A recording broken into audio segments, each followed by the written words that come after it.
help people. I want people to have health care. I want people to feel safe. I want people to pay into a system that's going to return the favor, you know, if and when they need it. Most people end up needing medical care. It's not like elective, you know? No, I understand. It's kind of like a basic fundamental right. Right, but not for me. I believe it is my right to purchase health care. I don't believe it's my right to pay for it for other people. I also think that the universal health care system fails. I think it fails the very people, because you and I, it's so easy to say, and I'm glad you don't. It's so easy for us to say, well, I could sit here and say, you just want government control, and you could sit here and say, oh, well, you hate sick and poor people. And that's a discussion I don't want to have. Luckily, that's not one we're having. Yeah. But for me, we all want what's best for people. I just believe that limited government is the way to do it. I don't think that government does well in healthcare. I think it's proven by the VA that the government doesn't do well in healthcare. So we need to find alternatives. What's right now is not working. What we had before Obamacare was not working. I think you increase competition. I think that's the way to do it. And I also believe in allowing states to take more control. I think that that will help them effectively manage their own citizens, because every state is so different. I think putting more in the hands of the states. If you have a state that needs to expand Medicaid and you need those Medicaid dollars, then that state needs to decide it for itself. But every state isn't created equal. And that's where I align on that. It's just, I think that the free marketplace does better than government. Okay, so do you have a health care plan or no? Well, luckily, I'm 24, so I am still on my parents. And to say, yeah, you can laugh. You can laugh. I pay my parents for it. You can laugh. I don't care. There are things, they can laugh. They can laugh. At least stop. She's being honest. Has there ever been an event that's happened in the last 6 months that you've stopped and said, wow, this guy's not right? You know, agreeing with what every move someone makes, every tweet they send, no, I don't. But I do believe that the positives outweigh the negatives. I do believe that he's a good president. I do believe that he's done things. And people talk about all the time, it's, well, he tweeted something, and that's mean. I can get over the meanness of his tweets if he's helping middle-class Americans, if he's helping America, if he's putting America first, if he's strengthening us on the world stage, if he's enforcing our border.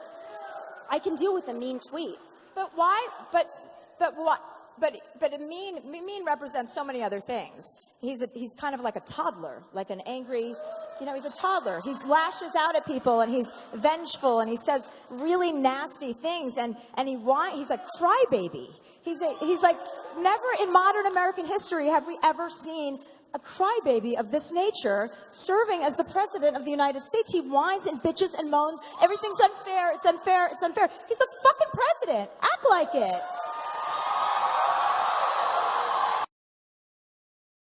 So where are you with the trans thing? You're not into trans? For me, and I think this has been well documented through media.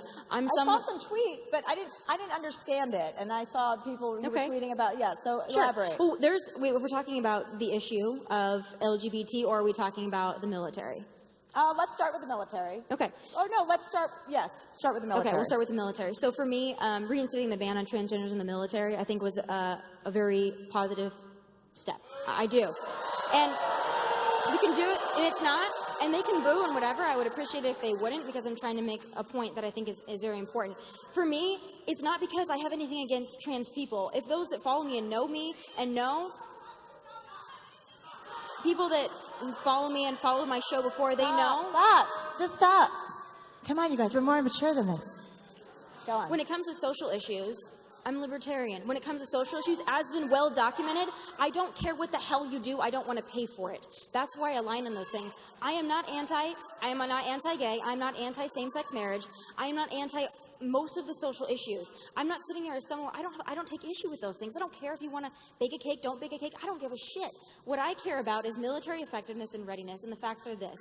Transgenders in the military, whereas I have acknowledged this time and time again, if you want to serve your country, as I know you said the other night, if you want to serve your country, that is perhaps to me the biggest sacrifice you could make, and a very strong character trait. And anyone that wants to serve their country, I give an enormous amount of respect to those individuals, whether you're trans, whether you're straight, I don't care what you are. I give you respect, and you deserve the utmost. But here's the thing. The military is not about the individual. It's not just about, well, I want to serve, so I should be able to. There are folks that have severe asthma that are not allowed to serve because they have their severe asthma. So when you say transgender in the military, when they're heavily medicated or they just gone through a surgery, that makes them non-deployable. If you've got a military, I don't think they're going to be out in the field after they've had an operation. Exactly. They're not going to be heavily medicated. Exactly. It's hormone therapy, though. Exactly. That's a big why difference they have to between stay them being home. on hormone therapy is a lot different than being like hopped up on pills, like Vicodin or something. I know, but they are not allowed to operate if they are medicated. So that means that they cannot deploy. That's exactly what I'm saying. It's not the fact that for a period of time. For a period of time. But there are plenty of military people that you can readiness. apply that to with injuries. I mean, it costs. Okay. You can apply that to anybody. They have a window after having, and not all of them are having surgical procedures. Some of them are, some of them aren't. And when they're having the surgical procedures, they're not scheduling it around the time that they're deployed. They're taking care of that, and then they're coming out there. Nobody's saying, "Hey, I want time off while we're in the middle of a war because I want my penis." No one's doing that. Well, I mean, that's unreasonable. No one. I agree with you. It is unreasonable, but it happens. The problem when is this. When did it happen? When? Who? Chealsea Manning. Chealsea Manning is a prime example of taxpayers funding hormone treatment therapy for a traitor. I have a problem with that. I don't want because I want to help people. Whoa, they're paying. I got to tell. In that military budget, that it would be $2.4 to $8.4 million that they would spend on hormone therapy when they're spending $45 million a year on Viagra and Cialis. And I don't agree with that either. Let me be very honest. Why do I don't they agree spend with so much money on Viagra? I don't agree with that either. But Chealsea, I have to tell you this: until we can afford treatment and prosthetics for the military and the veterans that have fought for this country, I don't believe in paying for a sex change or hormone treatment therapy. That's my personal belief. Okay. And I don't understand that there's a disagree with it. I understand that, but I'm not coming from a place of, I don't want you there because I don't want you to serve. I'm coming from a place where it affects military readiness, and the military has attested to that. But then why don't you make a stand? I mean, why don't you make it an issue of yours to talk about how much money they spend on Viagra? And forget about PTSD. This is just so men, I mean, some of it is for PTSD, and I guess guys have to come at some point, so they need it. And I get that. Fine, I'll give you that. But some of it isn't for PTSD. It's $45 million. Shouldn't you be focusing your energy towards that rather than people who are already Chealsea, do you know how hard it? I mean, I don't want to be condescending at all, but these people are volunteering to serve our country, and it's not easy for them to even walk out the door. Never mind walk into the military. I understand, and that's. I'm not taking away from their bravery. I'm not taking away from their courage, their bravery, or their character whatsoever. What I'm saying is the reason that I'm talking about this is because when a general comes, or those that are on the battlefield, they come and say, this is a real problem with someone that's on Viagra, not being able to serve, not being able to deploy, then that's an issue that's going to take precedence for me. But when it comes to effectiveness on the battlefield, I don't believe that the military is a place for a social experiment. I don't believe it's a place for feelings in the individual. But here's the thing. I don't think it's a social experiment because the trans community, they're not going away. It's only going to get bigger. This is 2017. They're not going anywhere. Gay people are not going anywhere. Soon they're going to probably take over.